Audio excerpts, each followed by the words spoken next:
Well, Lindsay, thank you so much for filling me in on everything that's been going on. It sounds like you've been through an awful lot and that this pain's been bothering you for quite some time now, at least a lot longer than anybody would want to deal with.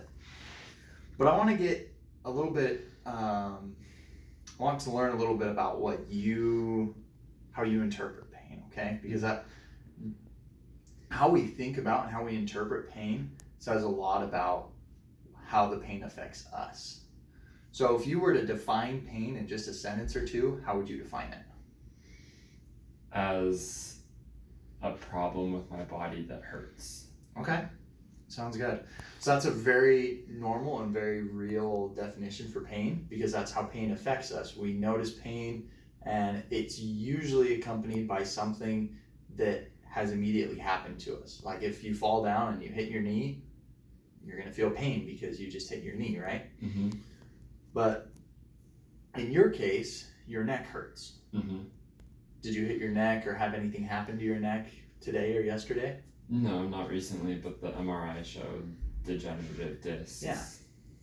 Right. Yeah, you told me about that, and it's not that, excuse me. And that's definitely what's going on. The images are there, and that's real, and your pain is real. Mm-hmm. I'm not saying that it's not by any stretch, but sometimes our brain grabs on to that pain, and we have that pain with us for so long that it changes the way our body works. It changes the way our nerves function, and it even changes a little bit of how our brain works.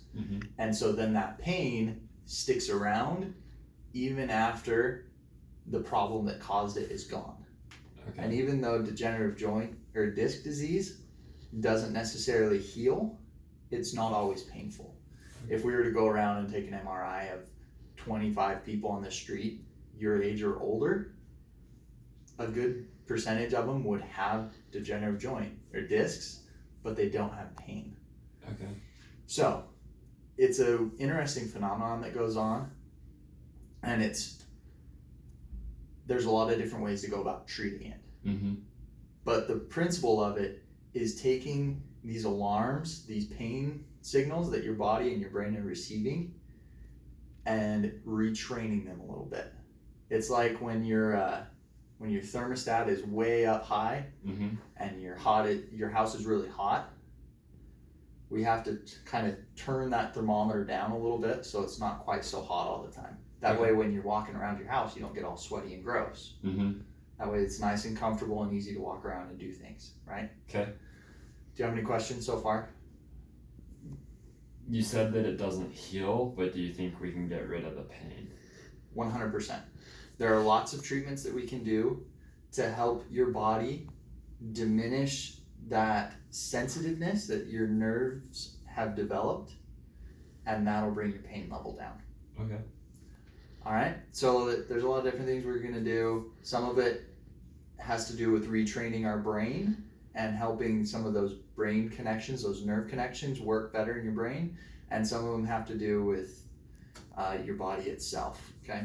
Okay. You mentioned to me earlier that it hurts more when you're stressed. Is that right? Yeah. So stress and other factors like that play into those nerve processes and those pain processes, and they make it worse. So do you have any outlets or any things that you have done in the past that have helped with your stress? I go and work out for a stress relief, and that generally will help. Okay, sounds good. Is there anything else that you have there that you can do? Because I would imagine that with your neck hurting as bad as it does, you don't work out a whole lot. I do go work out, but I focus on just keeping my neck stable, Okay. doing things like that. But awesome. That's about it. Fantastic. So the more we can help manage your stress, the less it's gonna provoke your pain. So if you'd like, I can get you in touch with other people that can help you manage those stressors so that you and I can focus on managing that pain and helping things get down. So that'd be like a psychiatrist or a shrink or? Not necessarily. There's different professionals that can help with different stresses. Okay. And so if you're interested, I can get those for you. Okay.